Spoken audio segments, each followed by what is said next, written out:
Tervetuloa kuuntelemaan Forest Sami-tutkijaverkostomme työpajan Metsäsaamelaiset, historia, kieli, kulttuuri, 5 esitelmää, jotka on kuvattu täällä Helsingin yliopiston tiloissa 29. huhtikuuta 2026. Minä olen professori emerita ja Helsingin yliopiston historian dosentti Marja Lähteenmäki ja toimin tässä puheenjohtajana tässä tilaisuudessa. Esitelmiemme keskiössä on keskeisen Lapin alkuperäiskansa, metsäsaamelaiset, heidän himmeäksi käynyt historiansa, kielensä ja kulttuurinsa. Keitä he olivat ja ovat, millainen on heidän kulttuuriperintönsä, millaiseksi on muovautunut heidän kohtalonsa viimeisten vuosisatojen aikana ja miten heidän kulttuuriaan on mahdollista elvyttää. Pohdimme näitä kysymyksiä. Metsäseutujen saamelaiset ovat osa laajempaa historiallista, monikielistä ja monikulttuurista saamelaisväestöä, jonka jälkeläiset ovat hajaantuneet laajalle alueelle Norjan ja Ruotsin eteläisiltä tunturialueilta napapiirin taakse Pohjoiskalotille ja Kuolan niemimaalle. Nykyään heitä asuu suurin joukoin myös eteläisissä kaupungeissa. Eri saamelaisryhmiä on tutkittu, esitelty ja tunnustettu hyvin epätasa-arvoisesti. Eräs vähän tunnettu kulttuuripiiri on juuri metsäsaamelaisuus, tämän työpajamme esitelmien aihealue. Esittelen tässä alussa ihan lyhyesti esiintyjämme. Ensimmäinen esiintyjämme on professori Reetta Toivanen Helsingin yliopistosta. Hänen osaamisaluettaan ovat kestävä kehitys ja alkuperäiskansatutkimus. Tänään hän puhuu otsikolla Kuka on alkuperäiskansaa? Oikeuden kategoriat, hiljaisuus ja metsäsaamelaisten kysymys. Toinen esiintyjämme on yliopistotutkija Juha Joona Lapin yliopistosta. Hänen tutkimuksensa ovat käsitelleet etenkin Suomen ja Ruotsin Lapin maa- ja vesioikeuksia. Hänen esityksensä aihe on tänään metsäsaamelaisten pitkä historia. Juhan jälkeen puhun itse aiheesta Keski-Lapin alkuperäisväestön kulttuuriperintö ja heidän vanhojen nautinta-alueidensa teollinen hyväksikäyttö. Minun jälkeeni esiintyy kielitieteen dosentti Janne Saarikivi, Helsingin yliopistosta hänkin. Hänen aiheensa on saamelaiskielten ja saamelaisuuden väistyminen Metsä-Lapissa. Viimeinen esiintyjämme tänään on historian opiskelija Niko Rytilahti Oulun yliopistosta. Nikon aiheena on Kemin-Lapin kielihistoria, aikalaistaltioinnit ja tunnetut kielen puhujat. Tällä kokoonpanolla mennään tänään ja toivotankin nyt Reetta Toivasen aloittamaan tämän session. Kiitos. Hyvää päivää arvoisa yleisö. Minun nimeni on Reetta Toivanen ja olen tosiaan Helsingin yliopistolta. Tänään aiheenani on Kuka on alkuperäiskansa? Oikeuden kategoriat, hiljaisuus ja metsäsaamelaisten kysymys. Aloitan kysymyksellä, joka kuulostaa ensikuulemalta varmaankin yksinkertaiselta, mutta muuttuu nopeasti monimutkaiseksi, kun sitä tarkastellaan oikeuden, antropologian ja paikallisten kokemusten näkökulmasta. Mitä me tarkoitamme, kun me puhumme alkuperäiskansasta? Arkikielessä alkuperäiskansa ymmärretään usein ryhmäksi, joka on elänyt tietyllä alueella ennen nykyisiä valtaväestöjä, jolla on erityinen suhde maahan, oma kieli, oma kulttuuri ja oma historiallinen jatkuvuus. Tällainen käsitys on ymmärrettävä ja osittain myös hyödyllinen, mutta se ei riitä, jos haluamme ymmärtää, miten alkuperäiskansan käsite oikeastaan toimii kansainvälisessä oikeudessa ja miten se vaikuttaa konkreettisesti ihmisten elämään.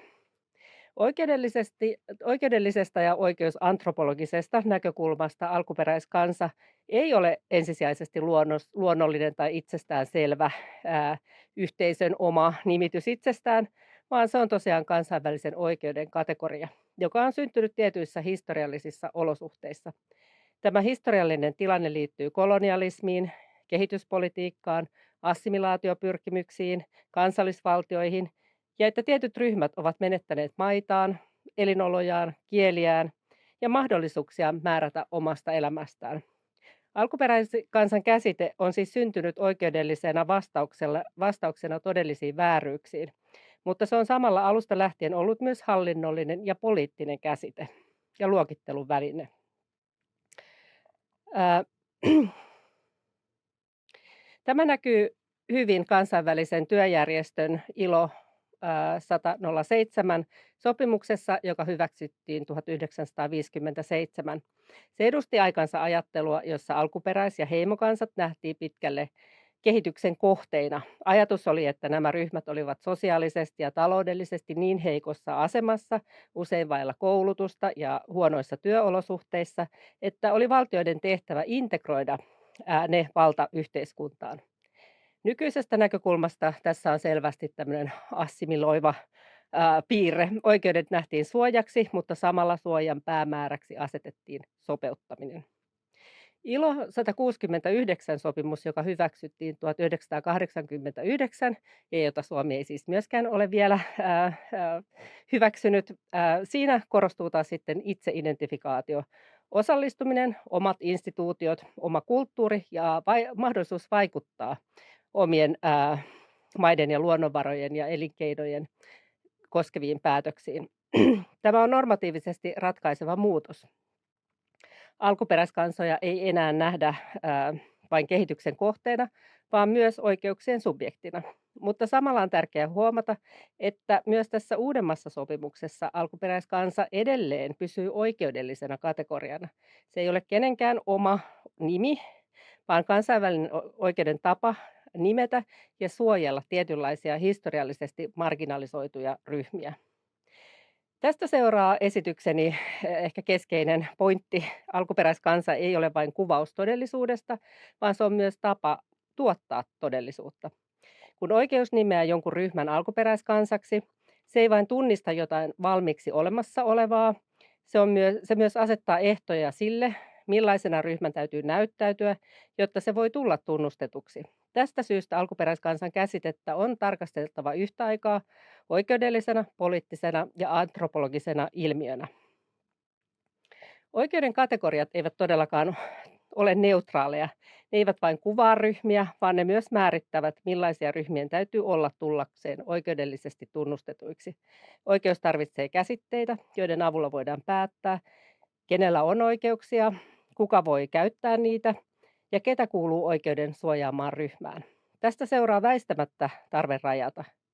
Mutta juuri tuo rajaaminen on ongelmallista silloin, kun kyse on elävistä, historiallisesti muuttuvista ja sisäisesti moninaisista ryhmistä ja yhteisöistä. Alkuperäiskansaoikeuden näkökulmasta ryhmältä tosiaan odotetaan näitä tiettyjä piirteitä, joita tässä jo aikaisemminkin luettelin, mukaan lukee historiallista jatkuvuutta ja sellaista erillisyyttä valtayhteisöstä ja myös omia sosiaalisia ja poliittisia instituutioita, jotka ovat säilyneet tavallaan läpi näiden kaikkien aikojen.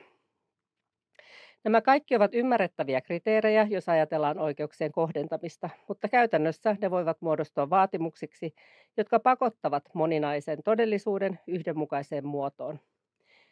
Ihmiset, jotka ovat eläneet assimilaation, kielen menetyksen, köyhyyden, koulutusjärjestelmän painostuksen tai hallinnollisen näkymättömyyden läpi, joutuvat myöhemmin todistamaan juuri niitä asioita, joita heiltä on historiallisesti viety. Tämä näkyy erityisen hyvin kielessä. Kieli on kansainvälisessä vähemmistö- ja alkuperäiskansaoikeudessa erittäin vahva tunnistamisen väline, koska sitä pidetään usein kulttuurisen jatkuvuuden näkyvimpänä merkkinä. Kieli näyttää myös objektiiviselta. Sitä joko puhutaan tai ei puhuta. Mutta todellisuudessa kieli ei ole tällainen yksinkertainen todiste. Se on myös historiallisten valtasuhteiden tulos. Jos koulu, kirkko tai perheiden sisäinen pelko on katkaissut kielen siirtymisen, kielen puuttumista ei voi käyttää yksinkertaisena todisteena identiteetin puuttumisesta. Silloin oikeudellinen kysymys, missä on kielesi, voi muuttua moraalisesti ongelmalliseksi kysymykseksi, koska se ohittaa sen historian, jossa kielen käyttö on estetty. Tämä jännite näkyy myös ja kuuluu suoraan omassa haastatteluaineistossani. Yksi haastateltava kysyi tuohtuneena, mikä on sitten se oikea saamen kieli? Hän jatkaa, että jos myöhemmin päätetään, ettei joku puhu oikeaa saamen kieltä, se tuntuu hänestä samalta kieltämisen politiikalta, joka on jatkunut eri muodoissa. Tämä on tärkeä sitaatti, koska se osoittaa, että oikeudellinen kategorisointi ei näyttäydy kaikille vapauttavana, vaan voi myös muistuttaa aiemmista kielloista ja poissulkemisesta. Kun kieli ensin kielletään tai tehdään häpeälliseksi ja myöhemmin kielen puuttumisesta tulee peruste epäillä identiteettiä, oikeus alkaa toistaa samaa historiallista, kolonialistista haavaa uudessa muodossa. Toteutin myös Inarissa ison kyselytutkimuksen, johon vastasi 297 henkilöä vuonna 2014. Ja tässä kyselyaineistossa näyttäytyy myös, miten ihmiset määrittelevät itseänsä. Vastaajat saattoivat valita useita eri identiteettejä, olla samanaikaisesti pohjois- ja inarinsaamelaisia ja vaikkapa suomalaisia tai lappilaisia. Merkittävä osa vastaajista käytti useampaa kuin yhtä määrittelyä. Tässä ei ollut vastaajille mitään ristiriitaa, vaan se vastasi heille juuri elettyä todellisuutta. Oikeudelliselle järjestelmälle tällainen monikerroksisuus on kuitenkin vaikea, koska oikeus toimii joko tai logiikalla. Henkilö kuuluu ryhmään tai ei kuulu. Oikeus syntyy tai ei synny. Tämä kyselyaineisto osoittaa myös, että oikeudelliset kategoriat voivat tuottaa paikallisia jännitteitä. Kun vastaajilta kysyttiin, olivatko eri ryhmien väliset suhteet Inarissa niin kireitä, että se oli häirinnyt heitä. Koko aineistossa noin kolmannes koki silloin näin. Mutta ryhmien välillä oli suuria eroja. Inarin saamelaiseksi itsensä lähinnä identifioineista 40% koki tällaista, kolttasaamelaisissa lähes 50% ja metsäsaamelaisesti peräti 70%. Tosin metsäsaamelaisten osuus tässä aineistossa Inarissa oli hyvin pieni. Mutta nämä luvut ovat tärkeitä, koska ne osoittavat, että tunnistamisen ja määrittelyn kysymykset eivät ole abstrakteja, vaan ne vaikuttavat konkreettisesti yhteisöjen hyvinvointiin, välisiin suhteisiin ja ihmisten arjen kokemuksiin. Samalla on tärkeää huomata toinenkin tulos. 90% tämän kyselyn vastaajista ilmoitti olevansa mielellään tekemissä ihmisten kanssa, joilla oli eri tausta kuin heillä ja taustasta riippumatta. Tämä tarkoittaa, että paikallinen todellisuus ei palaudu yksinkertaisesti vastakkainasetteluun. Ihmiset kannattavat rinnakkaiseloa, moninaisuutta, mutta oikeudelliset ja poliittiset kiistat voivat silti tehdä ryhmäsuhteista kireitä. Juuri tämä ristiriita on tärkeä. Arjen tasolla ihmiset voivat elää monikerroksisissa suhteissa, mutta oikeudellinen ja poliittinen järjestelmä voi pakottaa heidät jyrkempiin kategorioihin. Tässä mielessä oikeus ei vain ratkaise identiteettikiistoja, vaan myös muuttaa niiden muotoa. Ja se tekee identiteeteistä todisteiden, rekistereiden, kielien ja muiden merkkien kysymyksen, mikä ei ole välttämättä väärin, mutta se on aina rajallista. Ja oikeus tarvitsee päätöksiä, mutta ihmisen elämä ei mahdu päätösten logiikkaan ongelmitta. Eli alkuperäiskansa ei ole tosiaan kenenkään historiallinen arkinimi. Se on oikeudellinen ja poliittinen kattokäsite. Monissa yhteisöissä ihmiset ovat historiallisesti puhuneet itsestään paljon konkreettisimmilla sanoilla. Me, meidän kylä, meidän suku, tämän joen tai tämän järven ihmiset, martinkyläläiset, sompiolaiset, keminkyläläiset ja muut paikan nimet. Ja tämä näkyy myös erittäin hyvin haastatteluaineistossani. Kun kysyttiin, mitä nimityksiä kyläläiset ovat käyttäneet itsestään, eräs haastateltu sanoi, että me ainakin puhuttiin, että alkuperäisiä ollaan täältä. Ja jos joku tuli muualta, niin sitä kutsuttiin turistiksi. Tämä on tärkeä kohta, koska siinä ei käytetä kansainvälisen alkuperäiskansa-oikeuden käsitteistöä, mutta siinä on hyvin vahva paikallinen käsitys tästä, mitä alkuperäiskansaisuus merkitsee. Että me olemme täällä ja tämä on meidän paikka. Toisessa kohdassa sama paikallisuuden ensisijaisuus tulee vielä selveämmin esille.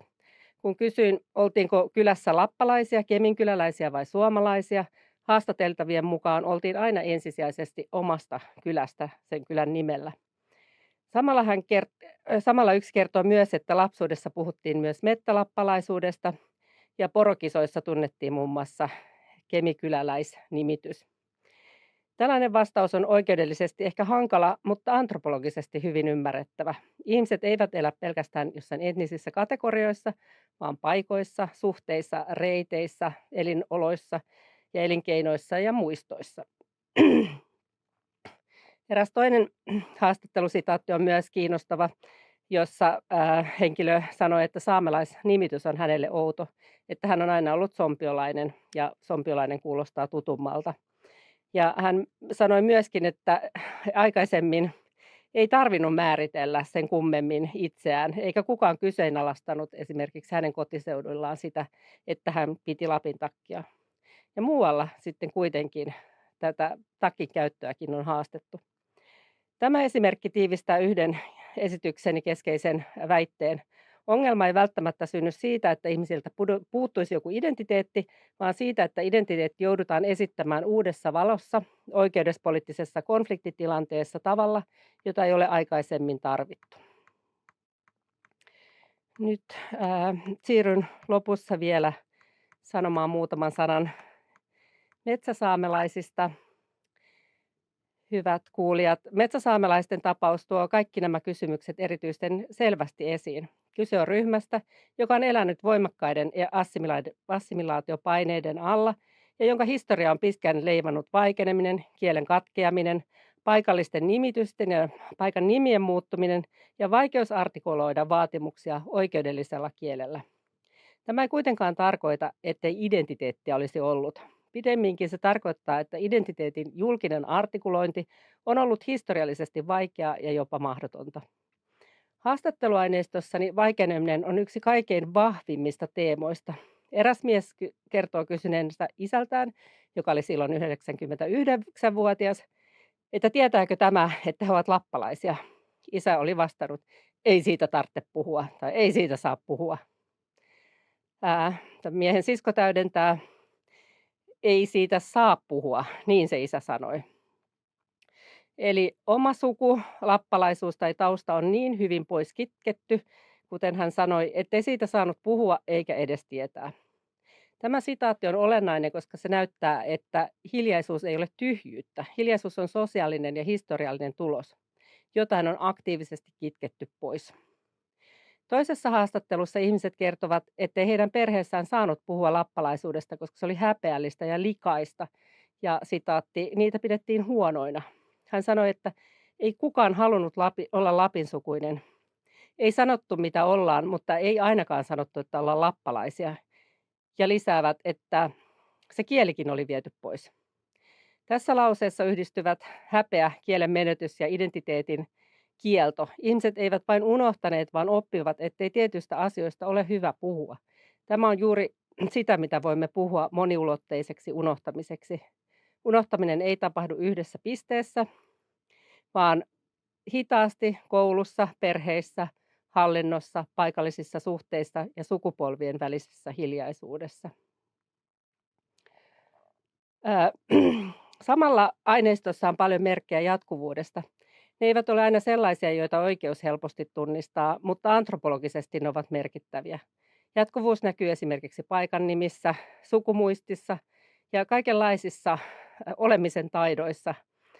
Kyselyaineistossa muun muassa yksi 50-vuotias metsäsaamelainen kuvaa paikalliskulttuurille tärkeäksi esimerkiksi vaan luonnossa liikkumista.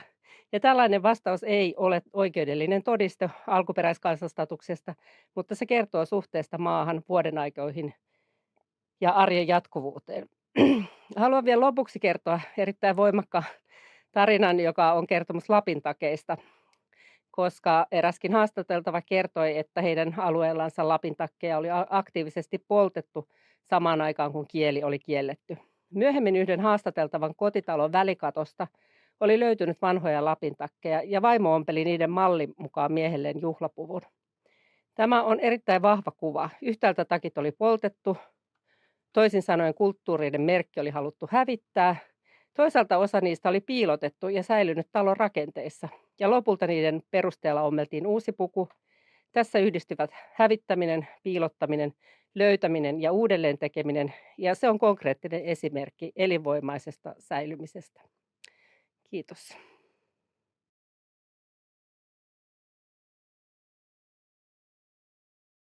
No niin, minä olen Juha Joona ja olen Lapin yliopisto- ja Arktisen keskuksen tutkija. Ja seuraavaksi on tarkoitus käsitellä metsäsaamelaisten historiaa ja lopuksi vähän myös metsäsaamelaisten nykypäivää. Vielä 1700-luvulla nykyisen Pohjois-Suomen ja Pohjois-Ruotsin alue oli jakaantunut 2 erilliseen alueeseen. Pohjalahden rannikkoaluetta asuttivat suomalaiset ja ruotsalaiset talonpojat. Mutta tämän alueen ulkopuolella sijaitsi saamelaisten asuttama niin kutsuttu historiallinen Lapinmaa. Lapinmaa oli jaettu hallinnollisesti 6 voutikuntaan eli Lappiin eli Lapinmaahan. Nykyisen Suomen alueella sijaitsi kokonaisuudessaan Keminlappi ja osittain Tornionlappi eli nykyinen Utsjoen ja Enontekiön käsivarren alueet. Lapinmaat olivat edelleen jaettuna Lapinkylien alueisiin. Lapinkylät edustivat alkuperäistä saamelaisten omaa aluejakoa. Keminlapin alueella sijaitsivat Peltojärven, Inarin, Sompion, Keminkylän, Kuolajärven, Kittilän, Sodankylän, Kitkan ja Maanselän Lapinkylät. Näitä Lapinkyliä asuttaneista saamelaisista käytettiin asuinalueensa ja elinkeinojensa perusteella nimitystä metsäsaamelaiset. He saivat toimeentulonsa metsästyksestä, kalastuksesta ja poronhoidosta. Toimeentulon perustana oli kalastus ja metsästys, erityisesti peuranmetsästys sekä turkiseläinten pyynti, josta saatavilla tuloilla he pystyvät hankkimaan välttämättömyystarvikkeita. Aluetta kartoittanut maamittari Ulof Tresk kertoo, että Kemin Lapissa on Lapinkyliä, joilla on parhaat villipeuramaat ja majavapurot koko Ruotsin Lapinmaassa. Alueella sovellettiin Ruotsin lakia ja oikeudenhoidosta vastasivat ruotsalaiset tuomarit. Oikeuskäytännössä lähdettiin siitä, että oikeus Lapinkylän alueen käyttöön kuuluu vain kyseisen Lapinkylään kuuluville saamelaisille. Rannikkoaluetta asuttaneilla suomalaisilla ei ollut oikeutta ylittää Lapinmaan etelärajaa eli Lapin rajaa ja asettua asumaan Lapinkylien alueelle ilman metsäsaamelaisten suostumusta. Mikäli näin tapahtui, tuomioistuin saattoi määrätä heidät muuttamaan pois alueelta. Kaikki tämä muuttui kuitenkin vuonna 1673, jolloin annettiin Lapinmainen asutusplakaatti. Se annettiin Länsi-Pohjan maaherra Juhan Kraanin aloitteesta. Uudisasukkaille luvattiin 15 vuoden vapautus kaikista veroista sekä vapautus sotamiehenpidosta. Uudisasutusplakaatin antamista perusteltiin niin sanotulla parallelli- eli rinnakkaisteorialla. Lähtökohtana oli ajatus, että uudisasukkaat keskittyisivät maanviljelyn ja karjanhoitoon, kun taas saamelaiset saisivat toimeentulonsa metsästyksestä, kalastuksesta ja poronhoidosta. Kun kumpikin väestöryhmä harjoittaisi erilaisia elinkeinoja, niiden välillä ei syntyisi ristiriitoja eikä kilpailua resursseista. Kemin Lapissa vastakkain ei kuitenkaan ollut peltoviljelijä ja poronomadi, vaan liikkuva savolainen kaskenpolttaja ja toisaalta metsästykseen ja paikallaan pysyvään poronhoitoon perustuva elämäntapa, joka edellytti laajoja koskemattomia alueita. Näitä elinkeinoja ei voinut harjoittaa samalla alueella. Eteläisimpien Lapinkylien eli Maanselän ja Kitkan käräjiltä on useita oikeustapauksia, joissa tapahtumien kulku tulee yksityiskohtaisesti esille. Esimerkiksi vuoden 1690 käräjillä suomalaisten uudisasukkaiden kerrotaan ottaneen asuinpaikkansa kantajien tiluksilta ja tehneen heille suurta vahinkoa kalavesillä ja metsissä ja polttaneen heidän pyydyksensä. Kantajat sanovat kaikkien villieläinten pakenevan alueelta suomalaisten kaskeamisen vuoksi. Kantajat kertovat, että heidän toimeentulonsa on vakavasti uhattuna ja että heillä ei ole enää tilaa. Idässä asuvat venäläiset ja pohjoisessa on suuri suolameri eli jäämeri. Oikeuden pöytäkirjoissa tulee esille, että monet metsäsaamelaiset näkevät tilanteensa toivottomana. Edelleen vähitellen uudisasukkaita saapui kaikkien Lapinkylien alueelle. Vuonna 1751 Sodankylän kirkkoherra Henrik Vekelius kirjoittaa, että kun hän saapui Sodankylään noin vuonna 1730, Kemin-Lapin asukkaat tulivat vielä varsin hyvin toimeen. Lappalaisilla oli riittävästi kesyjä, poroja, peuroja, lintuja ja majavia, ja lappalaiset pystyivät ostamaan kohtuuhintaan jauhoja ja muita välttämättömyystarvikkeita. Nykyään lappalaiset ovat joutuneet kurjaan ja viheliäiseen tilaan. Hän toteaa, että alueelle saapuneet uudisasukkaat, jotka ovat ottaneet käyttöönsä parhaat asuinpaikat, ovat varsin varakkaita. Sen sijaan monet kansallisuudeltaan lappalaiset, jotka harjoittavat maanviljelystä ja karjanhoitoa, tulevat huonommin toimeen kuin uudisasukkaat. Mutta mitä tulee varsinaisiin lappalaisiin, eli siis pelkästään luontaiselinkeinoilla eläviin, joita seurakunnassa oli Vegelyksen mukaan melkoinen määrä. Heidän köyhyytensä ja kurjuutensa on niin suurta, ettei hän pysty sitä sanoin kuvailemaan.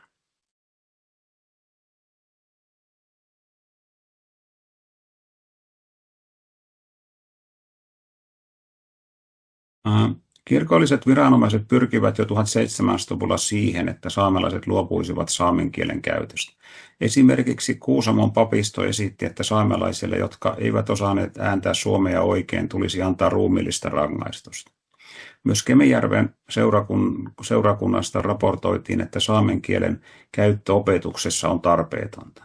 Ilmeisesti näihin tietoihin viitaten Härnösandin tuomiokapituli totesi vuonna 1751, että mitä enemmän saamen kieli taantuu, sitä enemmän kansa edistyy tiedoissa ja tavoissa. Vastaava tilanne oli vallalla myös 1800-luvulla. Jaakob Fellmanin vieraillessa Lokankylässä hän tapasi metsäsaamelaista syntyperä olevan isän, joka kertoi, että Kemin kirkkoherra Zimmerman oli uhannut lyödä halolla hänen isänsä, jos tämä vielä puhuisi lapsille lappia, eli tuota pirun kieltä, mitä nimitystä hän oli käyttänyt. Vaikka erityisesti kirkko pyrki kitkemään kielen käytön metsäsaamelaisesta, sen käyttö säilyi varsin pitkään. Sitä tiedetään puhutun vielä 1800-luvun puolivälissä yleisesti Unarissa, Luusuassa ja Kieringissä, eli siis niinkin etelässä kuin Rovaniemen lähialueen kylissä.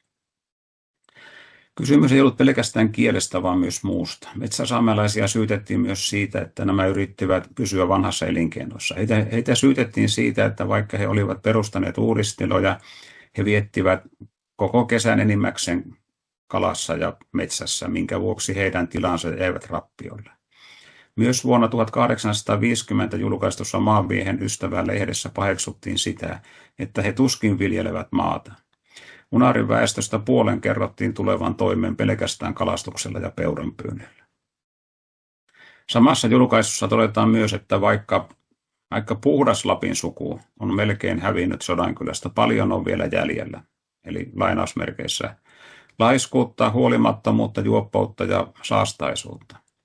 Kirjoittajan mukaan näistä tavoista olivat erityisen kuuluisia Unarin ja muiden lähikylien asukkaat. Toisessa Sodankylään liittyvässä julkaisussa puhutaan kurjasta lappalaiskylästä, jossa asunnot ovat nokisia, kotia ja niiden asukkaat pieniä, likaisia ja vinosilmäisiä lappalaisia.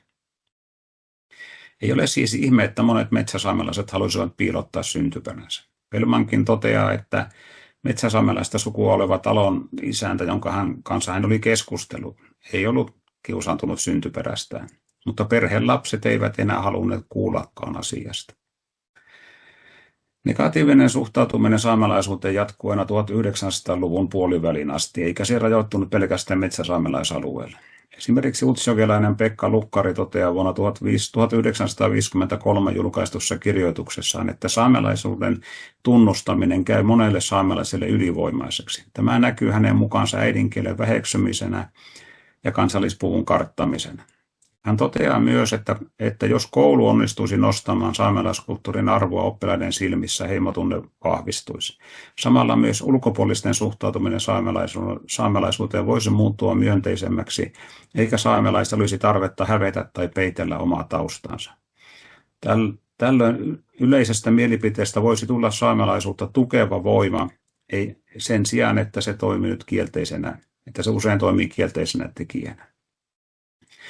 Suomalaiset uudisasukkaat eivät kuitenkaan olleet ainoa väestöryhmä, joka vaikutti metsäsaamelaisten elämään. Toinen merkittävä ryhmä olivat tunturi- eli porosaamelaiset. Norjan poronomadeilla oli oikeus käyttää nykyisen Pohjois-Suomen aluetta 1700-luvulla solmitun Strömstadin rajasopimuksen perusteella. Laidunten käydessä riittämättömäksi 1800-luvun Norjan puolella norjalaiset alkoivat ulottaa muuttomatkansa yhä kauemmaksi Suomen puolelle rajaa. Tilanne muodostui vaikeaksi erityisesti Inarissa. Inaarilaiset valittivat, että norjalaiset poronhaltijat tunkeutuvat heidän perinteiselle peuranpyyntialueelleen, mikä johti saaliiden romahtamiseen. Alueilla, joista oli aikaisemmin saatu satoja peuroja vuodessa, saattoi saalis pudota vain muutamaan yksilöön. On katsottu, että peuranpyynti loppui pitkälle tämän kehityksen seurauksena Inaarista sekä Sodankylän pohjoisosista.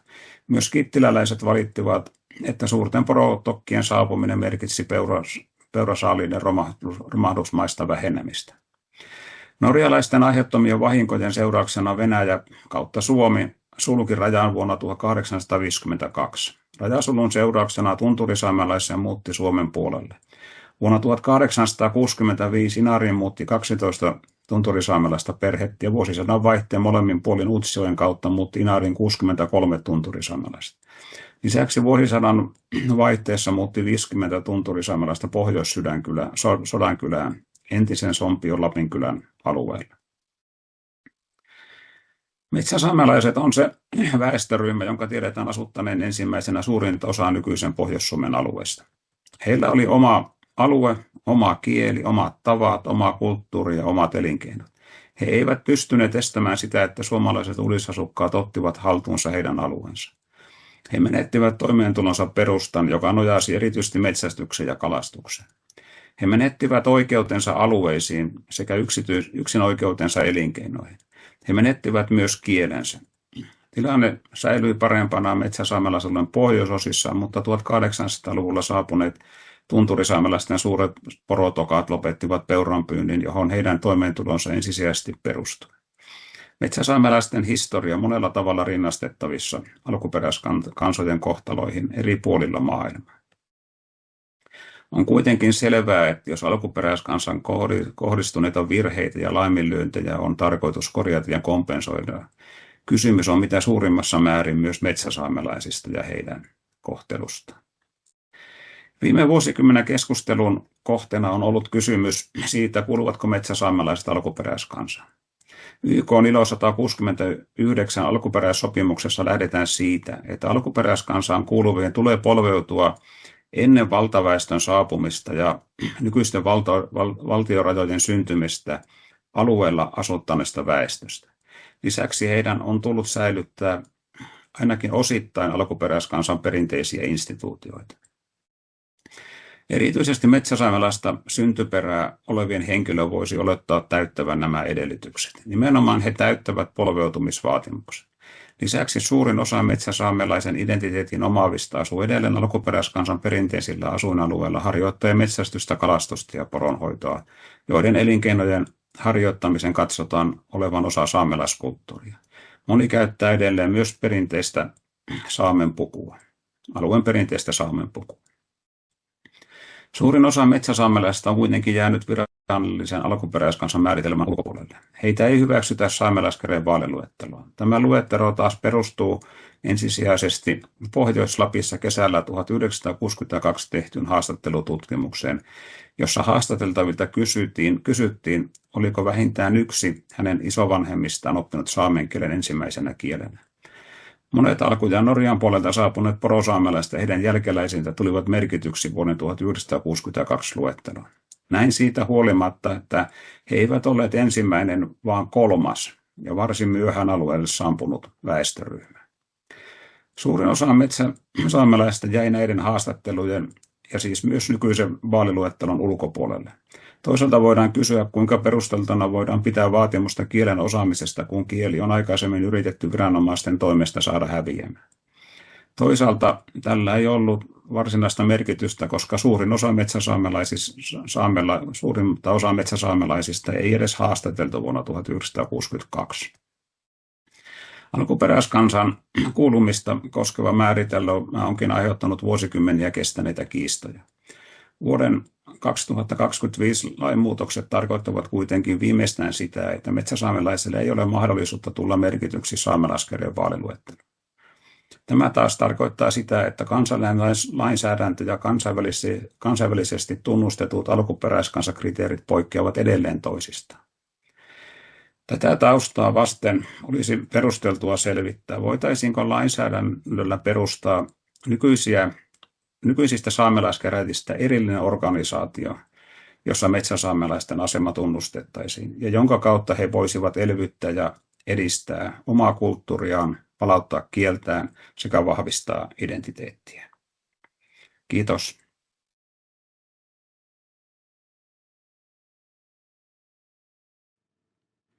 No niin, hyvä yleisö. Tässä Marja Lähtemäki ja mun tutkimukseni tai tämän esitelmän aiheeni vähintäänkin on Keski-Lapin metsäsaamelaisten kulttuuriperintö ja seudun kiihtyvä teollinen maankäyttö.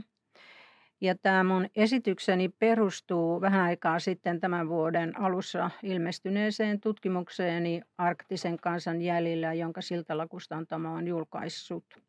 Lähteinä olen käyttänyt siinä muun muassa viranomaisarkistoja ja hyvin laajaa muistitietoaineistoa ja haastatteluaineistoa. Kulttuuriperintö voidaan jakaa 2 pääelementtiin. Aineettomaan, kuten uskomustarinoihin, historiakertomuksiin ja joikuihin, ja materiaaliseen kulttuuriperintöön, kuten työvälineisiin, lapinpukuihin ja pihapiirin rakennuksiin. Kun lähdetään kartoittamaan jonkin alueen kulttuuriperintöä, törmätään väistämättömästi kulttuuripiirien rajoihin. Niitä ei ole merkitty fyysisillä aidoilla maastoon eikä metsään vedetyillä hakkuaukioilla, vaan kulttuuripiirien rajat ovat joustavia, venyviä ja huokoisia. Ne ovat mielen ja kulttuurisen tiedostamisen ja eron tekemisen paikkoja ja vähän tutkittuja harmaita vyöhykkeitä. Kulttuuripiirien rajat eivät liioin noudata hallinnollisia, poliittisia tai valtiollisia rajalinjoja kuin pakotettuna. Kun ylitämme Nelostietä pitkin Rovaniemeltä käsin Napapiirin ja lähestymme Sodankylää, emme näe tervetulokylttejä Metsälappiin tai metsäsaamelaisten ikivanhoille nautinta-alueille, mutta jos tunnemme vähäkään Lapin historiaa ja olemme tutkailleet seudun varhaisia karttoja, niin tiedämme, että siinäpä on kulkenut hyvin vanha raja suomalaisen historiallisen Pohjanmaan ja saamelaisen Lapinmaan välillä. Sukupolvelta toiselle Napapiirin takaisen Keski-Lapin Lapinkylien väki on siirtänyt oman kotakuntansa rajatietoisuutta lapsilleen ja lapsenlapsilleen. He ovat tienneet, missä menee Sodankylän metsäsaamelaisten Lapinsukujen, kuten Askojen, Pumpasten ja Aikioiden, nautinta-alueet, kalavedet ja majavapaikat. Ja he ovat itsestään selvänä asiana pitäneet sitä, miten paljon heidän kemisaamen kielensä poikkesi esimerkiksi Ylä-Lapin tunturilaisten kielestä ja heidän vaatepartensa näiden pukukulttuurista. Muuttoliike Ylä-Lapista metsäseuduille, sukujen välinen vaihtokauppa ja avioliitot kertovat kuitenkin myös kanssakäymisestä ja toisten sukukuntien tapojen omaksumisesta. Mutta kulttuurinen ero on syvempi kuin yhden ihmisiän muisti, eikä kulttuurinen erityisyys ylisukupolvisena tietona lähde ihmisestä irti noin vain. Kulttuurinen muisti kantaa kauas. Yleisesti sanottuna se tarkoittaa tapoja, joilla yhteisö rakentaa ja pitää yllä suhdettaan menneisyyteen, toimiessaan nykyhetkessä ja suuntautuessaan tulevaan. Ajassa ja paikassa hämärtyneiden, liukuneiden ja maastoon merkitsemättömien kulttuuripiirien rajojen tiedetään olevan kyllä olemassa, vaikkei niitä ensisilmäyksellä näekään. Ne ovat samalla abstrakteja eli aineettomia, että ilmentyvät myös maastoon sijoittuvina kulttuurimaisemina. Nykyihmisetkin tietävät, että keskisen Lapin metsäsaamelaisten jälkeläiset eroavat esimerkiksi Ylä-Lapin tunturilaisten jälkeläisistä, mutta he eivät välttämättä tiedä sitä, kuinka syvästä kulttuurisesta muistista tuo eron tunnistava tieto kumpuaa. Sillä juuri niin on, että kulttuuripiirien rajat ovat perimmiltään hyvin syvältä menneisyydestä. Ajalta ennen meitä, ennen vanhempiamme, ennen isovanhempiamme, vanhan Taikalapin ajoilta. Jotta ymmärtäisimme Napapiirin takaisen Lapin kulttuuripiirien erityisyydet, keskinäiset kanssakäymiset sekä kahnaukset ja kilvoittelut tunnistamisesta ja tunnustamisesta, meidät on tunnettava seudun monikulttuurinen, hybridinen historia ja siinä tapahtuneet katkokset ja jatkuvuudet. Maantieteilijä Doreen Massey on todennut, että jokaisella paikkakunnalla ja alueella on oma tuntunsa, jonka voi aistia ja tunnistaa paikan ilmeestä, mutta sitä on hyvin vaikea sanoittaa. Niin on tässäkin tapauksessa. Miten siis luonnehtia Keski-Lapin metsäsaamelaisten vanhoja asuinseutuja saatavilla olevan kulttuuriperinnön kautta? Metsä-Lapin erityispiirteet. Keskisen Lapin metsäsaamelainen kulttuuriperintö on saanut vahvimmat vaikutteensa metsäluonnosta, erotuksena toisesta Ylä-Lapin tunturisaamelaisten kulttuuripiiristä, jota ovat hallinneet karummat tunturiseudut ja kiinteä yhteys Jäämeren kulttuuripiiriin. Sodankylän seudun, johon kuului 1900-luvun alkuun saakka historiallisen Sodankylän Lapinkylän lisäksi Sompion ja Keminkylän Lapinkylät, varhainen muistitieto, tavat ja kansantieto kertovat omanlaisestaan kulttuuripiiristä. Kuvaavasti eräs Sompion puolen metsäsaamelainen kertoi Samuli Paulaharjulle 1930-luvulla, etteivät Sodankylän pohjoispuolella olevan Vuotson kylän asukkaat olleet seudun alkuperäisasukkaita, vaan tuntureilta tulleita. Tällaisia eron tekemisen huomioita historiallisista asiakirjoista on löydettävissä lukuisia. Jo vuosisatojen takaisissa dokumenteissa saamelaiset jaettiin tunturilappalaisiin, metsälappalaisiin, kalastajalappalaisiin ja raitiolappalaisiin. Nimitykset kertovat selkeää kieltään erilaisista elinkeinollisista ja asuinmaastoon liittyvistä kulttuuripiirteistä. Vasta 1970-luvulla kansainvälisen etnisen mobilisaation hyökyaallon vaikutuksesta lappalainen nimitys vaihdettiin saamelaiseksi sekä virallisissa asiakirjoissa että akateemisissa tutkimuksissa. Nimityksen vaihdos ei kuitenkaan muuttanut sitä tosiasiaa, että kyseiset saamelaisryhmät muodostivat edelleen omat kulttuuripiirinsä ja muodostavat yhä 2000-luvulla. Tämän tiedostaminen on tärkeää ajatellen Ruotsin ja Norjan, Ylänköjen ja Pohjoiskaloten alueen ylirajaisen, monikielisen ja monikulttuurisen saamelaisalueen saamen kansojen sateenvarjon alle sijoittuvia lukuisia alakulttuureita, kuppikuntia ja intressiryhmiä. Ei ole ollut, eikä ole nykyäänkään, olemassa yhtä saamelaisuutta eikä liioin yhtä saamelaiskulttuuria.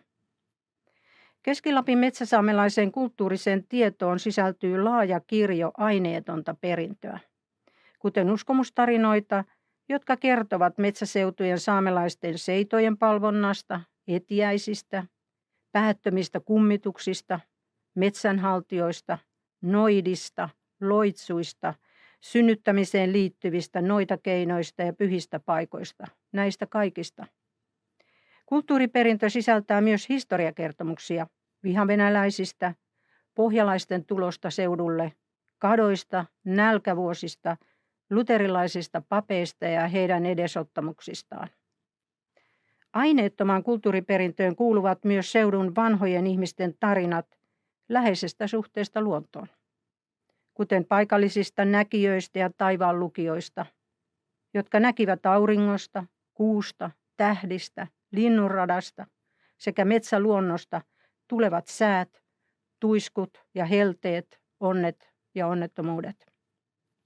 Materiaalisen kulttuurin muutoksesta kielivät taas selkeimmin pihapiirin rakennuskannat. Aikaisemmat vesistöjen lähelle nostatetut kotapiirit alkoivat 1800-luvun aikana hävitä maisemasta, kun niiden tilalle alettiin rakentaa savupirttejä, navettoja, talleja, vinttikaivoja. Kotien ympäröivä alue hakattiin puista ja raivattiin pieniksi pelloiksi ja karjanhoidon yleistyessä. Maisema avartui metsämaista laveiksi peltomaisemiksi. Lapinkodat säilyivät pihapiireissä vielä paikoin pitkäänkin muistuttamassa menneestä maailmasta. Samoin vapaana kulkevat kotiporot, nuo välttämättömät rahti- ja kyytieläimet. Kauempana kylistä hyvillä porometsillä samoavat vielä nykyisinkin porotokat ja vielä pitkään ovat pysyneet pystyssä vanhat tukevat poroaidat, siulat, kirnut, konttorit, niiden yhteyteen rakennetut erotusväille nostatetut matalat kämpät. Kun kulkee vanhoilla poroerotuspaikoilla, voi kuulla sen tohinan, huudot, naurut ja porokarjan vauhkon piirileikin, haistaa suurissa padoissa kiehuvat poronlihakeitot ja maistaa palan painikkeeksi hörppäys paloviinaan kitkerää makua. Kulttuurinen muutos alkoi 1800-luvulla näkyä paitsi kotakylien fyysisen ympäristön muutoksina, myös kyliksi rakentuvien yhteisöjen ihmisten arkisessa elämässä.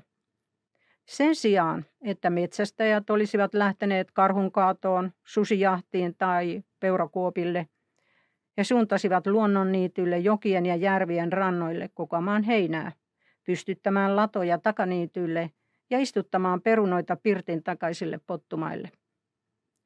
Uudessa kyläkuvassa naiset valmistivat pirttien leivinuuneissa ja piisivalkeiden äärillä maitotuotteista ja viljasta särvintä, ja lapset kuljettivat valkoisia nupopäisiä lapinlehmiä, vasikoita ja lampaita lähimetsiin kotikoirien räksytyksessä.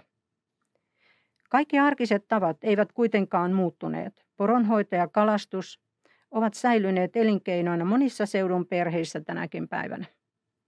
Joskin vanhat pulkat, poronnahkavaatteet, ruuhet ja rysät ovat vaihtuneet mönkijöihin, haalareihin, moottoriveneisiin ja tekokuituverkkoihin.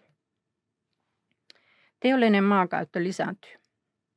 Keski-Lapin metsäsaamelaisten vanhaa kulttuuriperintöä, tapoja ja tietotaitoa ovat syöneet valtavasti niin sanotun modernin, keskushallinnon tukemaan teollistuvan yhteiskunnan tuomat muutospaineet.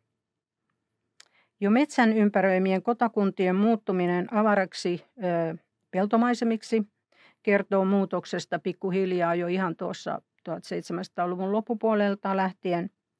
1800-luvulla aloitetut metsähakkuut muokkasivat merkittävästi paitsi luonnonmaisemia, myös seudun perhetalouksia ja perherakenteita. Lappi avautui rahataloudelle, vilkastuville muuttoliikkeille ja tukkityöläisten myötä muillekin suomalaisille.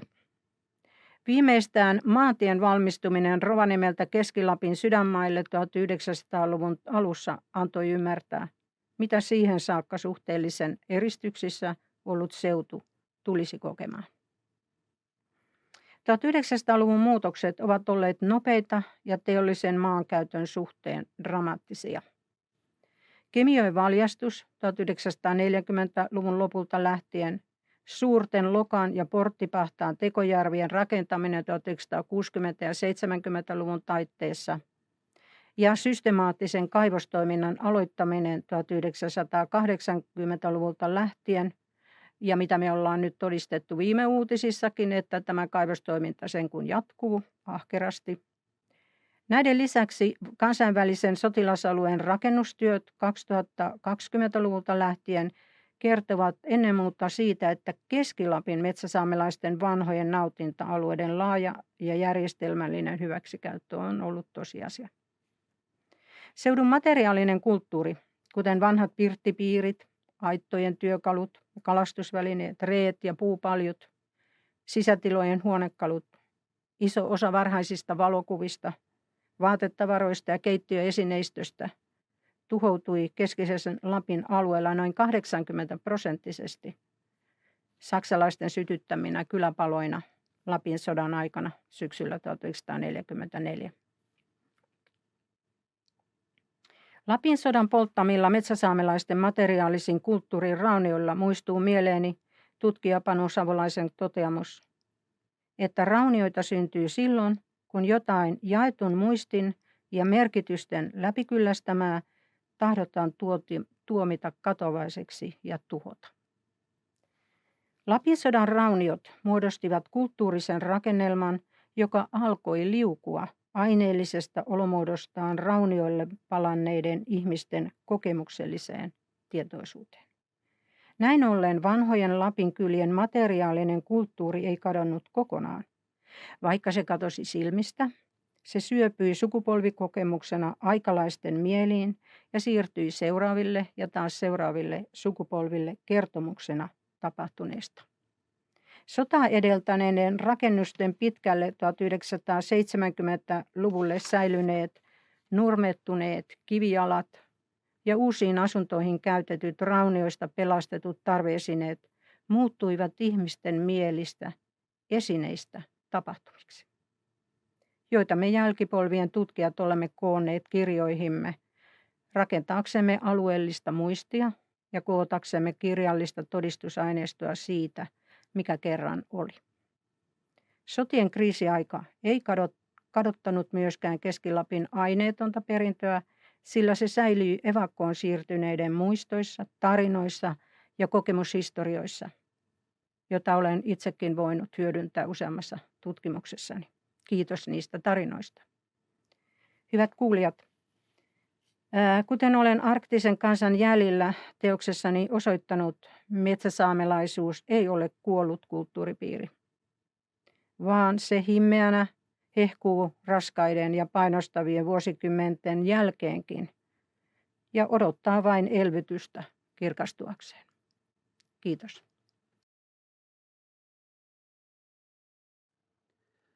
No niin,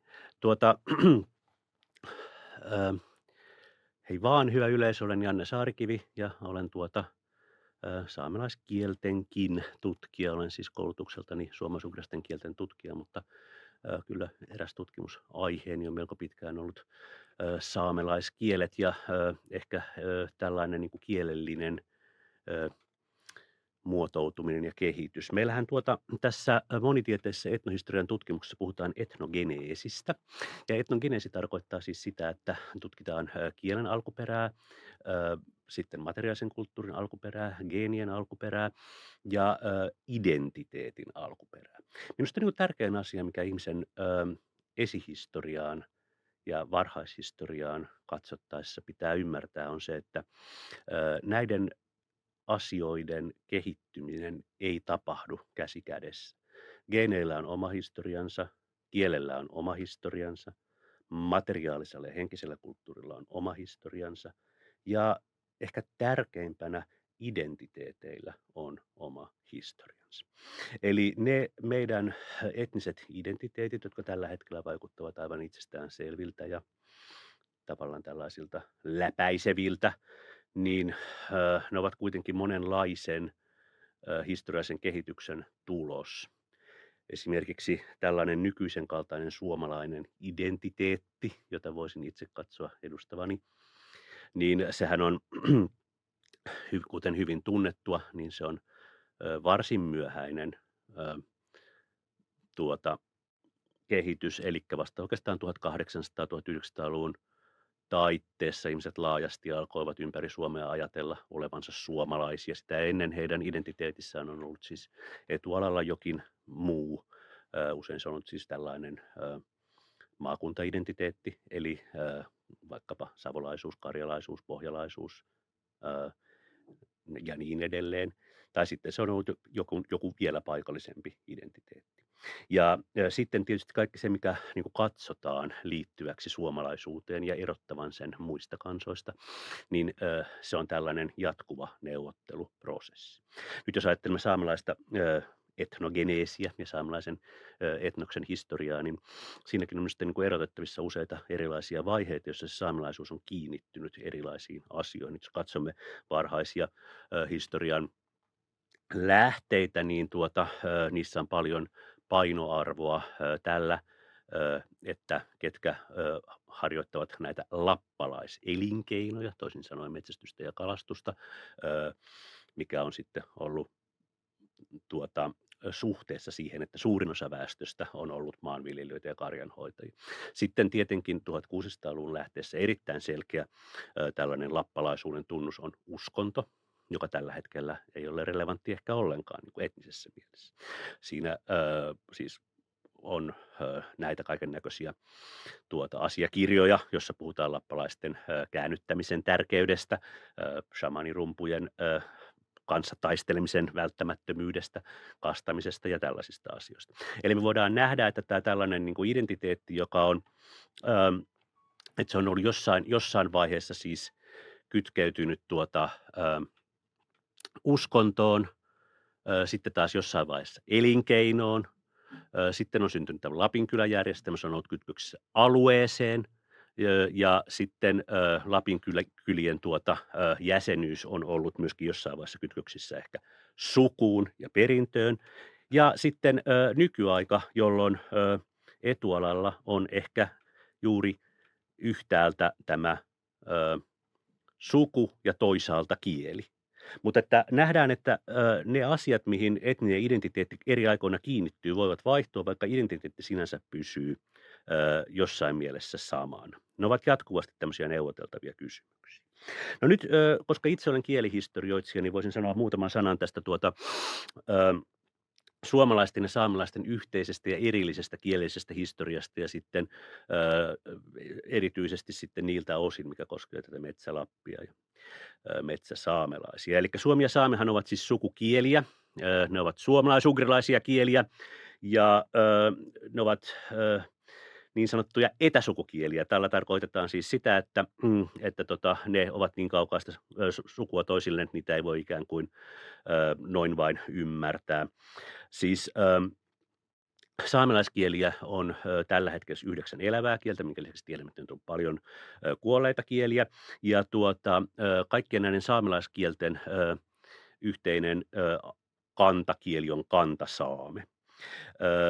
Saamelaiskielet nykyisin ovat lähisukukieliä keskenään ja niiden kantakieli on kantasaame. Suomen kielellä myös on lähisukukieliä, niitä ovat siis karjalan kieli, viron kieli, muut Itämeren suomalaiset kielet. Ja näiden kaikkien Itämeren suomalaisten kielten kantakieli on nimeltään kantasuomi. Ja nyt sitten kantasuomi ja kantasaame ovat noin 2000 vuotta vanhoja, tai arviolta noin 2000 vuotta vanhoja, siis rautakautisia kantakieliä. Ja niiden ehkä mielenkiintoinen tällainen etnogeneettinen piirre on se, että kumpaakaan ei ole puhuttu siellä, missä nyt asuu saamelaisia tai Itämeren suomalaisia. Eli se, mitä me tiedämme näiden kantakielten historiallisista alueista, on se, että tämä alue, joka nyt on tämä niin sanottu Suomi, niin tämähän on ollut siis tämä on niin kuin entinen saame, näin voisi ajatella. Eli saamelaiskieliähän on puhuttu siis suurimmassa osassa nyky-Suomea, ellei koko nyky-Suomen alueella. Ja tämä assimilaatioprosessi, mistä siis nyt puhutaan metsäsaamelaisista, niin on ollut hyvin pitkä ja eri alueilla eri ikäinen. Eli tämä metsäsaamelaisten assimilaatio suomalaisiin tai Metsä-Lapin asukkaiden suomalaistuminen, kielinen kulttuurin suomalaistuminen, niin se on niin kuin viimeinen vaihe tällaisessa prosessissa, missä vastaava kielinen assimilaatio on tapahtunut siis pitkin keskiaikaa. Ja yleisimmän käsityksen mukaan kantasaamea on siis puhuttu jossakin ehkä nykyisen Venäjän Karjalan eteläosissa, eli metsäalueella. Kun puhutaan siis metsäsaamelaisesta, niin voidaan ajatella, että tavallaan kaikki saamelaiset ovat alun perin metsäsaamelaisia. Että se on siis tällainen metsävyöhykkeen peuranpyyntäjien ja kalastajien metsävyöhykkeen tämmöisten piennomadien kieli. Ja sitten taas tällainen nykyinen pohjoissaamelainen kulttuurimuoto, jota luonnehtii suurporonhoito puuttomalla tundralla, niin sehän on myös hyvin hiljattain historiassa syntynyt siis keskiajan myötä laajoilla alueilla vielä paljon myöhemmin. Ja Suomen esimuotojahan on sitten taas puhuttu pikemminkin Virossa kuin Suomessa.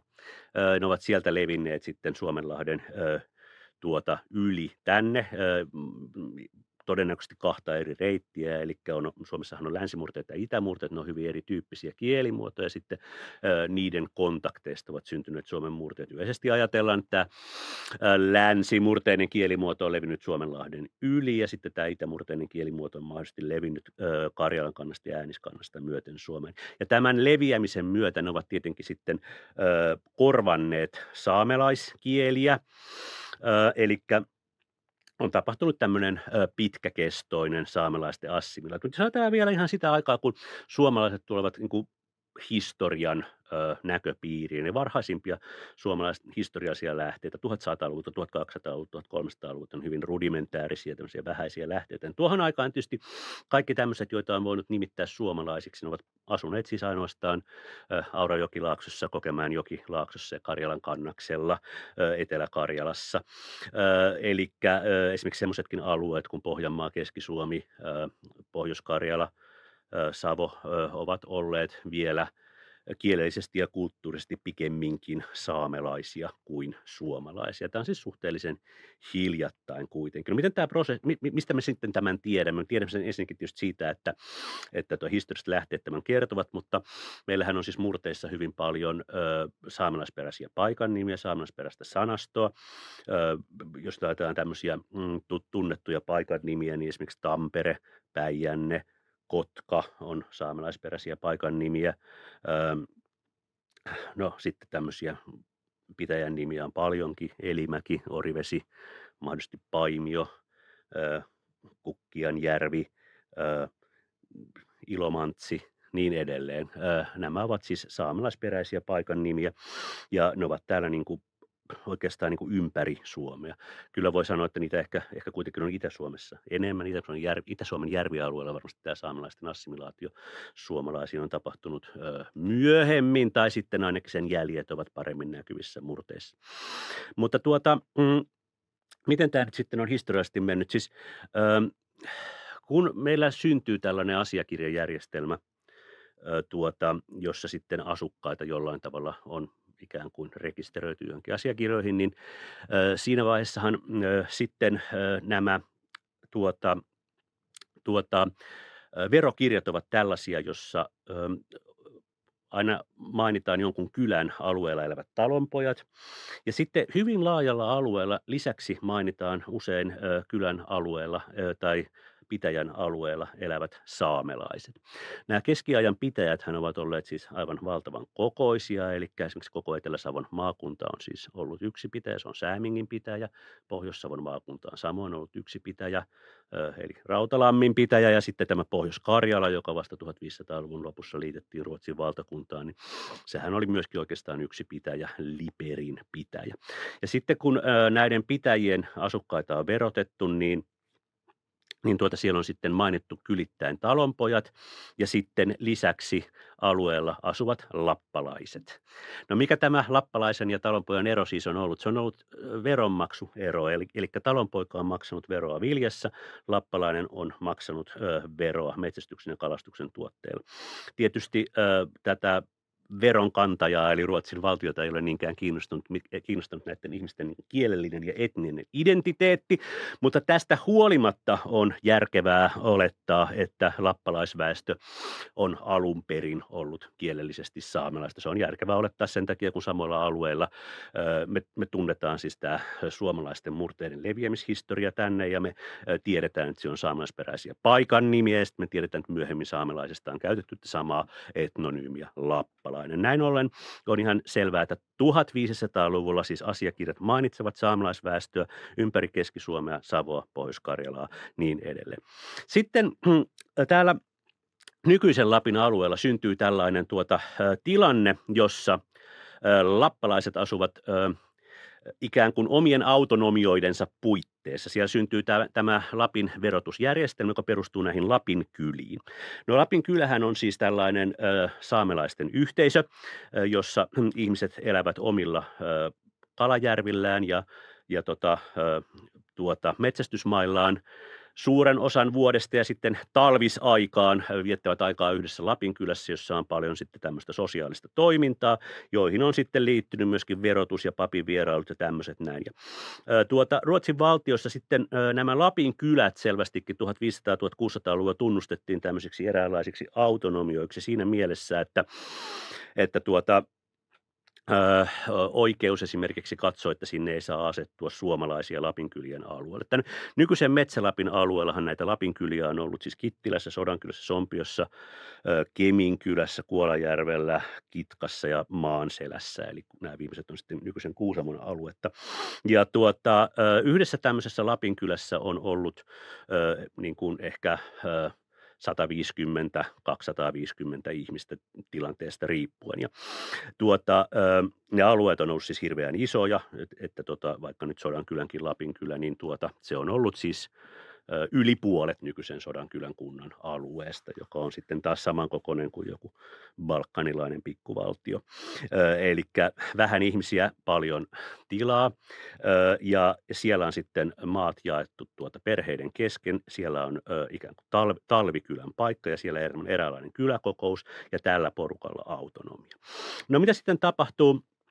1600-luvun lopussa suurvalta Ruotsissa alettiin ajattelemaan, että nämä metsät ovat liian harvaan asuttuja, että venäläiset pääsevät hyökkäämään sitä kautta Ruotsiin. Ja sitten lisäksi huolenaiheena oli, että Pohjanmaalla oli tilatonta väestöä, joka rettelöi ja puukkojunkkaroi. Ja sitten asiaa päätettiin lähteä ratkaisemaan sitä kautta, että näille Lapinkylien alueille alettiin sallimaan uudisasutusta. 1673 annettiin ensimmäinen tällainen Lapin plakatti, joka tarkoitti sitä, että jos menee Lapinkylien alueelle, niin sitten talonpojat saavat siellä verohelpotuksia. Tätä asiaa on tutkittu, niin on ilmeisesti tultu siihen tulokseen, että tavoitteena ei ollut niinkään assimiloida saamelaisia, vaan tavoitteena oli tosiaan niin kuin lisätä väestöä. Siellä sitten oli tämmöinen ehkä vähän harhainen kuvitelma siitä, että siellä pystyy hyvinkin elämään rinnakkain sitten talonpoikaisväestöä ja sitten tätä vanhaa saamelaisväestöä, mutta käytännössähän tämä osoittautui mahdottomaksi, koska maanviljelys oli tuolla alueella hyvin hankalaa, ja nämä alueelle muuttaneet suomalaiset sitten siirtyivät myöskin näiden lappalaiselinkeinojen harjoittajiksi, eli metsästäjiksi ja kalastajiksi. Vastaavasti sitten taas lappalaiset kokivat tämän asutuspaineen ja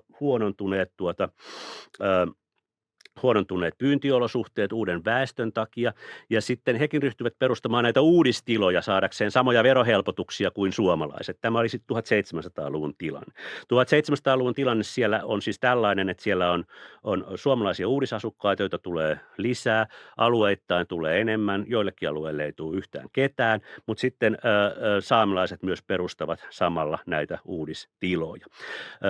Me ei tiedetä, mikä se kielellinen todellisuus tuohon aikaan on ollut, mutta tietenkin se on ollut jonkinlainen tällainen etenevä kaksikielisyys, jossa on ollut oletettavasti paljon paikallista ja tilanteista vaihtelua.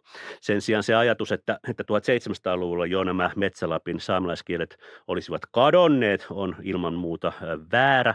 Se on osoitettavissa vääräksi sen takia, kun 1800-luvulla on niistä aika paljon muistiinpanoja, joita varmaan niin kuin Rytilahti sitten omassa esityksessään esittelee, mutta 1800-luvulla nämä kielet on sitten jo selvästi olleet esimerkiksi Sodankylässä ja Savukoskella ja Kittilässä, näillä alueilla ne on alkaneet muuttua niin kuin selkeämmin vähemmistökieliksi, ja niiden puhujat ovat sitten ehkä muuttuvat myöskin näissä lähteissä tämmöisiksi pikkusen näkymättömiksi, mutta kuitenkin vielä 1800-luvun lopussa ja 1900-luvun alussa on pieniä jäänteitä näistä kielistä pantu muistiin. Eli minkä takia nämä on niin huonosti merkitty, niin se johtuu siis siitä, että ne on asiakirjoissa piilossa. Verottaja ei ole kiinnostanut muu kuin tämä, että kuka on lappalainen, kuka on talonpoika, että mikä on se veronmaksutapa, joko vilja tai metsästyksen tuotteet. Ja kirkon väkeä taas on kiinnostanut lähinnä se, että tarvitaanko saamen kielen taitoista pappia. Eli kirkon kirjoihinhan on merkitty näitä tietoja ihmisten lapinkielisyydestä, mutta ne eivät ole kauhean, ne eivät ole kauhean systemaattisesti tehtyjä, koska jos kommunikaatio perheen kanssa on onnistunut suomeksi, niin niitä varmaankaan ei ole aina tehty. Ja sitten siinä on tietysti, eli siinä on tämä metsäsaamelaisen väestön näkymättömyysaineistus on aika kova. He ovat olleet siis 1800-luvulla, kun tämmöinen kunnon tieteellinen tutkimusalueella on alkanut, niin he ovat olleet jo tällaista niin kuin marginalisoitua väestöä, jonka tilannetta sitten entisestään marginalisoi se, että 1800-luvun toisella puoliskolla alueelle tuli myös uutta pohjoissaamelaista väestöä. Ja sitten tähän liittyy tietenkin tämä tutkimusvinouma, eli kun 1800-luvulla etnografinen ja kielitieteellinen tutkimus alkaa, niin tutkijat hakeutuvat niille alueille, joissa saamelaiset olivat valtaväestö ja selkeästi kulttuurisesti erottuivat Suomesta, esimerkiksi Inari, Utsjoki ja nämä nykyiset saamelaisalueet. No niin, ehkä olen saanut sanottua jonkun mielekkään sanan tästä saamelaisen etnoksen taustasta ja suhteesta suomalaisiin. Kiitän huomiostanne. Olen tosiaan Niko Rytilahti, historian opiskelija Oulun yliopistossa ja luentoni aiheena on Kemin-Lapin kielihistoria, aikalaistaltien, kieliaineisto ja maininnat kielenpuhujista. Tässäpä luennon sisältö. Esitys on sen verran tiivis, että ei kerrata sisältöä tässä tämän tarkemmin. Kemin-Lapin saamelaiskielet. Eli kyseessähän oli entisen Kemin-Lapin alueella puhutut historialliset saamelaiskielet, niin sanotut Keminsaamen murteet sekä sen etelä-kaakkoispuolella puhuttu Kuusamon saame.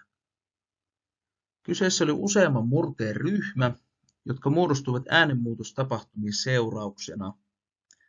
Tässä kielijatkumossa muodostuivat Kittilä ja Sodankylän alueella puhutut Keminsaamen länsimurteet, Sompion, Keminkylän ja Kuolajärven alueella puhutut Keminsaamen itämurteet sekä Kitka- ja Maanselän alueella puhutut Kuusamon saamen murteet. Aineiston valossa jokaisessa Kemin-Lapin siirassa puhuttiin omaa kielimurrettaan. Keski- ja Itä-Lapissa puhutut historialliset saamelaiskielet tunnetaan kielitieteessä kattonimityksellä keminsaame. Keminsaamelaisten kielten lähimpiä sukulaiskieliä olivat inarinsaame ja koltansaame.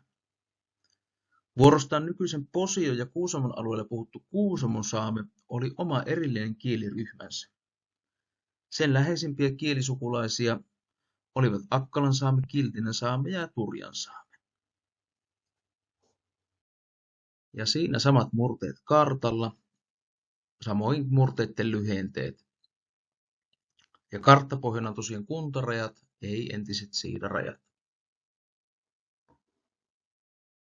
Sitten mennään itse kieliaineistoon.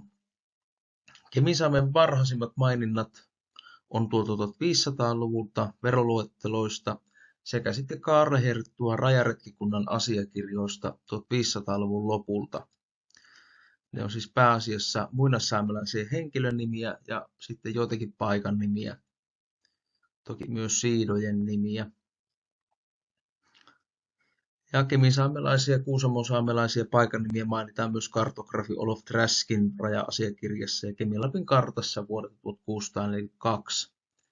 Ja tämä on sitten Kuusamosaamen ehkä tärkein aikalaisaineisto. Keminsaamiksi kirjattuja paikannimiä nimeosia esiintyy runsaasti käräjäaineistossa myöhemminkin,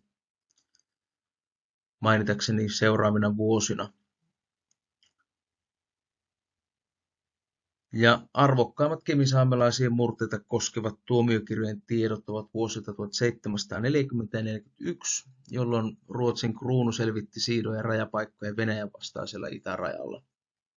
Ja tuolloin Kuolajärven saamelaiset ja Keminkylän saamelaiset uskotut miehet näissä siidoissa sitten luetteli näitä rajapaikkojen nimiä oikeudelle valtaosin kahdella kielellä, suomeksi ja saameksi. Ja tuossa oikealla sitten kuvassa ote Kuolajärven siidan rajankäynnistä ja näistä rajapaikoista 1740. Kaikkia käräjäaineistoja ei vielä koottu eikä analysoitu. Muun muassa Sodankylän ja Keminkylän kohdalla on vielä puutteita. Eli työ on vielä siltä osin kesken. Sitten mennään vanhimpiin varsinaisiin taltiointeihin. Eli 1600-luvulla Johannes Schefferus sai Ruotsissa tehtäväkseen laatia tarkan kuvauksen Ruotsin valtakunnassa asuvista saamelaisista. Ja Schefferus pyysi tässä työssä informatikseen Uppsalan yliopistoon kirjautuneen opiskelijan Sodankylän saamelaisen Olaus Sirman.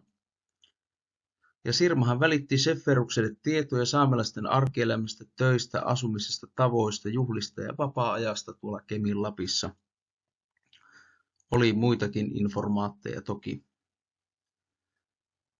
Ja Sirma luovutti Schefferukselle 2 hänen Sodankylän saameksi kirjoittamaansa saamelaista runoa tai laulua. Nämä tunnetaan nimillä Kulnasats Nirosam ja Morse Faurok, jotka hän oli itse myös kääntänyt ruotsiksi. Ja ilmestyessään tuossa tutkimuksessa laulut herätti laajaa ihailua ja kiinnostusta Euroopassa. Ja Olaus Sirma tuotti myöhemmin itsekin tekstejä ja käänsi muun muassa Johannes Keseliuksen Vähäkatekismuksen saameksi. Tässä sitten vasemmalla ote Olaus Sirman laulusta tai runosta. Siinä alkuteoksessa on Lapponiassa. Ja oikealla sitten ote Sirman saamen Keseliuksen katekismuksesta, jonka K.P. Wiklund julkaisi sitten näköispainoksena 1922. Seuraavaksi taltio on tehty 1700-luvulla ja 1800-luvun alussa. Eli Sodankylän kappaleen Johan Barthold Ervast laati Kemin-Lapin kuvauksen 1730-luvulla, mutta tämä kuvaus jäi keskeneräiseksi Ervastin kuoltua. Kuvaus käsittää silti useampia kappaleita ja äärimmäisen arvokasta tietoa Sodankylän ja Kittilän alueelta. Tässä kuvauksessa on myös jotakin kieltä koskevia mainintoja, sanoja Sodankylän saamiksi ja lyhyt lause Kittilän saamea. Ervast suunnitteli myös kappaletta kielistä, mutta hän ei koskaan sitä ehtinyt sitten kirjoittaa. Myöhemmin 1740-luvulla Kemijärven kappaleinen Nils Fellman eli kansanpuheessa Herr Niiles kertoo Kemijärven seurakunnan kuvauksissaan alueen kielitaustasta muun muassa Kuolajärvellä ja Kuusamossa ja Sodankylässä sekä vertailee sitten Kuolajärven saamea ja Sodankylän saamea niiden sanastoa keskenään. 1800-luvun alussa kartografi Vahlenperi taltioi useita Sodankylän saamelaisia paikannimiä ja sanoja kartoittaessa Kemin-Lapin aluetta ja Sodankylää vuonna 1802. Ja nämä nimet ja sanat mainitaan Vahlenperin kuvauksessa 1804. Sitten Kemin-saamen tärkeimpiin tallentajiin 1800-luvulla, ja heistä tärkeimpiä oli ehdottomasti sitten Jaakko Fellmanni. Eli pappi Jakob Fellman taltioi Lapissa 1820-luvulla runsaasti myös keminsaamelaisten kieltä ja kulttuuria inarinsaamelaisen, pohjoissaamelaisen ja koltansaamelaisen perinteen ohella. Ja Fellman kokosi virkamatkoillaan myös sanaluettelut Kuolajärven saamesta ja Sompion saamesta. Kuolajärvellä Fellman vieraili 2 päivää huhtikuussa 1826 ja tällä matkalla tehdyt Kuolajärven saamen taltiennut sisältää muistiinpanoa ainakin 3 eri Kuolajärven saamen alamurteesta. Ja nämä on voitu sitten nykytiedon valossa myös osittain paikantaa. Sompion saamen muistiinpanoja Fellman teki luultavasti ainakin ohikulkumatkalla vuonna 1825. Luultavasti useampanakin kertana. Ja näiden lisäksi Fellman taltioi myös paikallista lauluperinnettä. Tuo sana-aineisto, minkä hän kokosi, käsittää noin 500 sanaa. Ja Fellmanin aineistossa on tosiaan myös lauluperinnettä. Aineistossa on laulu Kuolajärveltä sekä ainakin 1 laulu Kittilästä. Ja Fellmanin tiedetään taltioineen myös Kittilän ja Sodankylän muuttaneiden raitiosaamelaisten kieltä ja lauluja, muun muassa Taatsin seinän laulu. Ja kuvassa ote Fellmanin keräämästä saamelaiskielten sekä Aunuksen Karjalan ja Lyydin Karjalan sanaluettelosta. Tämän luettelon julkaisi kokonaisuudessaan Y.H. Toivonen vuonna 1920, ja luettelon sanastoa on analysoineet sitten tutkijat Itkonen ja Frans Äimä tuolloin vuonna 1918. Toinen merkittävä tallentaja oli Anders Johan Sjögren. Tutkija Sjögren taltioi tutkimusmatkalla Lapissa 1825 keminsaamelaisten kieltä ja kulttuuria. Sjögren julkaisi myös Isä meidän rukouksen Sompion saameksi vuonna 1828.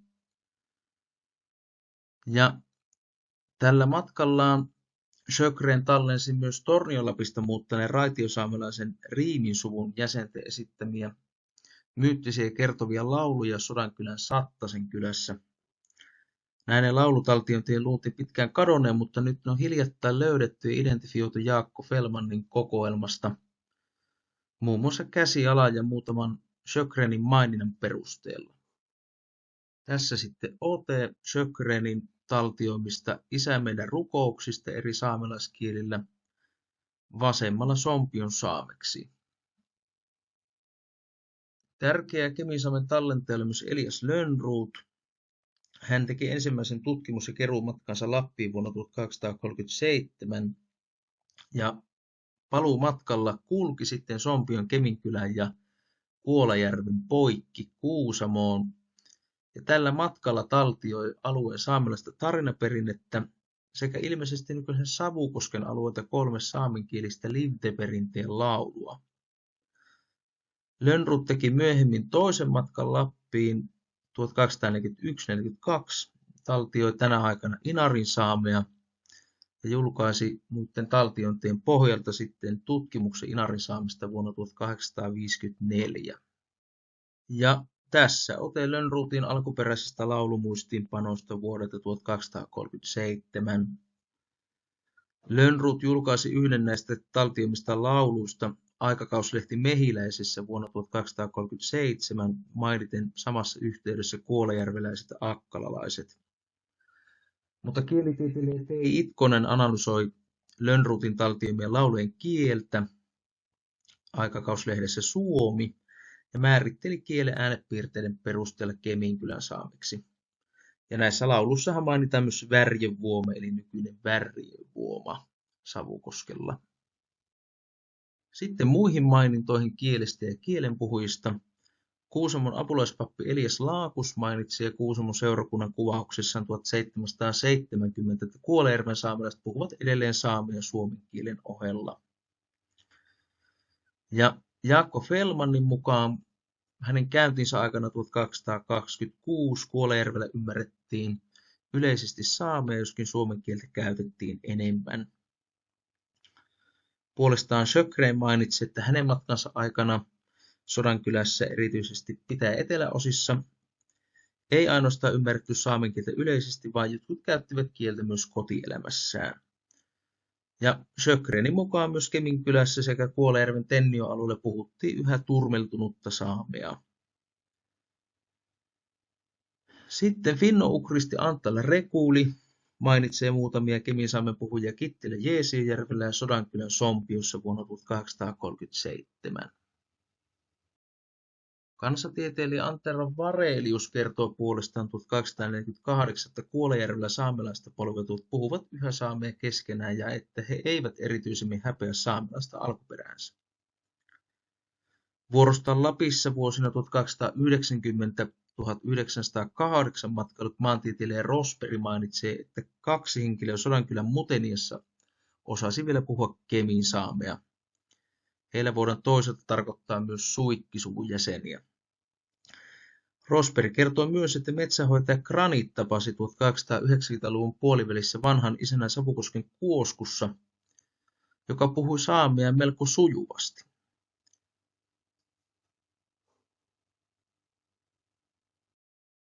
Sitten viimeisiin kemisaamen kielitaltiointeihin. Kittiläläinen juuritaan osin kittilän saamelainen Johan Abraham Suutarille Vene Aapo mainitsee lehtikirjoituksissaan joitakin kittilän saamen lauseita vielä vuonna 1880. Vuorostaan Inarin saamelainen Paulus Valle esitti tutkija A.V. Koskimiehelle muutamia lauseita ja sanoja Sompion saamia vuonna 1900. Taas kansanperinteen suurkeräjä Samuli Paulaharju taltioi tavoitti yhden kittilän saamelaisen laulun ja sanastoa Kittilän Lomajärveltä vielä vuonna 1920. Paulaharju taltioi myös joitakin Sompion saamen sanoja Sodankylän Sompion alueella 30-luvulla. Sallalainen kirjailija Paavo Hautala taltioi myös 3-säkeisen saamenkielisen kehtolaulun Sallan miulussuvun jäsenten parista vielä 1960- tai 1970-luvulla. Tässäpä esitys kokonaisuudessaan ja seuraavaksi lähtee.